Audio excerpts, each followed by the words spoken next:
The story of the Atlanta child murders. Tonight in particular, we will discuss the murders of Edward Hope Smith and Alfred Evans. Let's get into it.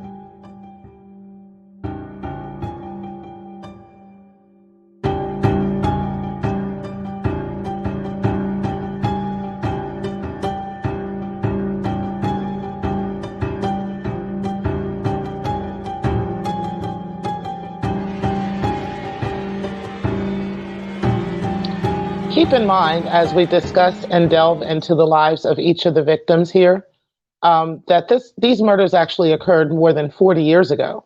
So the information that has been found has been quite minimal, but I do think that it still deserves to be shared. Edward Hope Smith, seen on the screen, known as Teddy, was born on August 19th, 1964, in the state of Georgia. He lived in a project housing in Atlanta called Kimberly Court.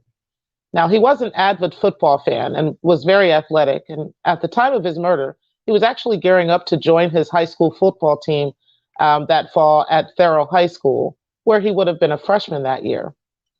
Now, it looks like Edward was actually at a well-known skating rink in Atlanta called Greenbrier Skating at the time.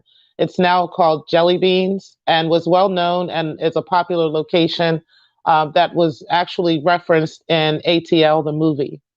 But now it's called Jelly Beans, but at the time it was called Greenbrier. Now, on July 21st, 1979, Teddy and his girlfriend went to the skating rink called Greenbrier, again, which was very popular during that time. And they skated and ate and had a couple of sodas before departing around 12:30 a.m. Now, the owner of the skating rink, Eddie Eugene, later confirmed to police that Teddy was there and that he was wearing a black jersey with red numbers on it. Now, he was believed to be one of the first victims of the Atlanta child murders. Now, when Teddy didn't return home, the family was quite concerned, and they reached out to his friends and asked people around the neighborhood if they had in fact seen Teddy. Now, his girlfriend had recounted her last memories, noting that she and Teddy parted ways at the intersection of Campbellton and Fairburn Street. They shared a hug, and he turned around and began walking towards his home in Kimberly Court. Now, despite desperate for answers, his family continued to contact police for help, contact the neighborhood, just desperate to bring their son home. Unfortunately, his body was in fact recovered a week later. Now, on July 28th, 1979, a woman who actually remains unnamed was collecting cans to sell when she stumbled across the decomposing body of Teddy, who was later identified by his dental records. He had a gunshot wound to his upper back and was lying face down in the dirt near Niskey Lake Road. Let me show you a picture of that road. So when police arrived, they knew that it wasn't, in fact, a homicide. But what they found next would be followed by an explosion of fear in the Atlanta area that would reign for 3.5 years. Not far from Teddy was found one of his friends, Alfred Evans. And not only was there one body, but there was two. Let's go ahead and get into Alfred's story. Now, Alfred Evans was born on July 3rd, 1966, to Lois Evans and lived at what was at the time 255 Meadow Lake Drive, southeast of Memorial Drive, Atlanta, Georgia. That building no longer exists. Q, like Teddy, was very athletic and spent his days immersed in sports activities like boxing, karate, basketball, and professional wrestling. He often spent his days at Warren Memorial Boys Club at Southeast Burn Street playing basketball with his friends. He went to Drew Elementary School, which was not far from the Boys Club. Now, Q was such a fan of karate, he wanted to see many of the movies released that year. Now, it was unclear which movie he intended to see. A friend and neighbor by the name of Randy actually saw Alfred heading out, and they chatted for a while. And Q let Randy know his plans for the day, that he, was going to go to the movies. So Randy actually offered Q a ride to the bus stop, which was a few minutes away from their home. Q happily accepted and was grateful for the ride. And Randy was the last person confirmed to see Q alive. Now, Randy dropped Q off at the bus between the hours of 3 and 4 p.m. on July 25th, 1979. When Q did not return home later that evening, his mother, of course, was very concerned, and it was completely unlike him not to be home at a certain time. So it would be over a year, though, before she would get the confirmation that her precious son was in fact gone. Now, there are some reports that Q was found wearing all black with a belt on that did not belong to him. Q's body was located on the same dirt road that Teddy was in fact found, but unfortunately was unable to be identified for over a year.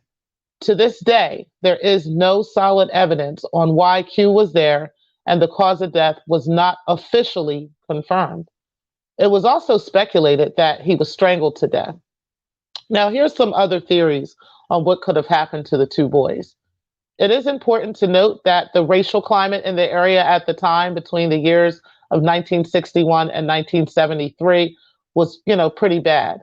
The mayor of the town had made extensive efforts to attempt to desegregate and integrate public schools. And while this is notable, we also have to remember racial tension has plagued many cities at that time, and also continues to ravage all over the U.S. today, particularly in Georgia. I know there is a particular level of racial climate there. Even when I lived there for a period of time, that was the case. So so there have been three theories that have been circulating about these children and their deaths. I can say that there is a man named Wayne Williams, I'm sorry, who has in fact been convicted of at least two of the murders. And he is spending life in prison for that currently. However, there have been many theories about what could have happened in this situation. And we're going to go ahead and go over these over a series of time. I have several children that I wanted to discuss that have been murdered and several theories that have come out. Let's go over at least three of those now. Now, the first and the most publicly accepted theory is that the murder was by the guy, Wayne Williams. He was in fact convicted and sentenced to life in prison for the murders of at least two of the victims, known as Cater and Payne. Now, we will be discussing those stories later. Now, allegedly, his home, car, and his husky contained the same fibers found on 19 of the Atlanta murder victims. Now, as a result, he has been and has faced has been the person that has faced conviction for these murders, amongst some other names. Now, theory two is that Alfred is the one who shot and killed his friend Teddy, and then Alfred was strangled by a third party in retaliation. This theory has not been confirmed, but also has not been disproven. Now, the story goes that Alfred and Teddy attended a quote unquote pot party at a location across the street from where the bodies were found. Now, take a look at the video or the picture that I have up of this area where the bodies were found. Now, it's just a little strange because it's a abandoned area. Many roads look like that back in the 70s, so that's not, something far-fetched. But yeah, so that's what they were claiming, is that that's where their bodies were found, and that a third person saw him shoot him and then strangled him. This doesn't really make sense, as we know Q was alive several days after Teddy went missing. Now, this theory has also no other evidence other than any anonymous tips, and there has been no confirmation of the party ever taking place or anyone else seeing those two together that night. This is also a story. This is a story that I believe is also least likely to have happened. Now, Teddy did go missing on July 21st, 1979, while Q went missing on July 25th, 1979. It does not make sense that Q would have murdered Teddy on the 21st, went home, went back to the scene of his missing friend just to be strangled by someone else. We know Q was alive after Teddy was murdered. So those events certainly don't make sense. Which brings us to the last theory. And I think this is the deepest theory. And I think I am going to go into this even deeper. I might even make this portion of it a members only because of how deep it is. Now, as we mentioned earlier, the mayor was doing his part in integrating the schools. and attempting to desegregate the city. And while there can be laws that are put in place to stop such things, we can never mitigate racism or stop racism in its tracks. It's just going to be there, especially during this time when white supremacy was just running rampant. It's still running rampant, but it's a little bit more subtle to this day, but it wasn't at the time. So there was a man by the name of Charles Sanders, who is in fact a white supremacist affiliated with the Ku Klux Klan, and was an earlier suspect of the Atlanta murders, and was actually recorded praising the murders. And an alleged former friend even gave an interview with Payne Lindsay, stating that that Sanders had admitted to them that he was responsible for the murders, and allegedly Sanders' brothers were involved as well. So again, let's stay tuned for further episodes on this. I'm going to go in depth about the analysis of these theories. And I do have some very interesting information regarding that. So we're going to get into that in a little bit.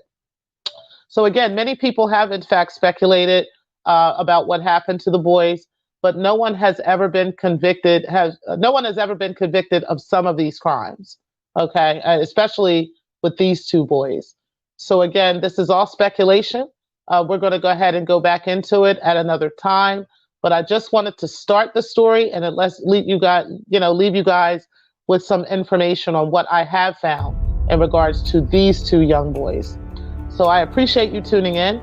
Tune in next time as we discuss this again. I will talk to you soon.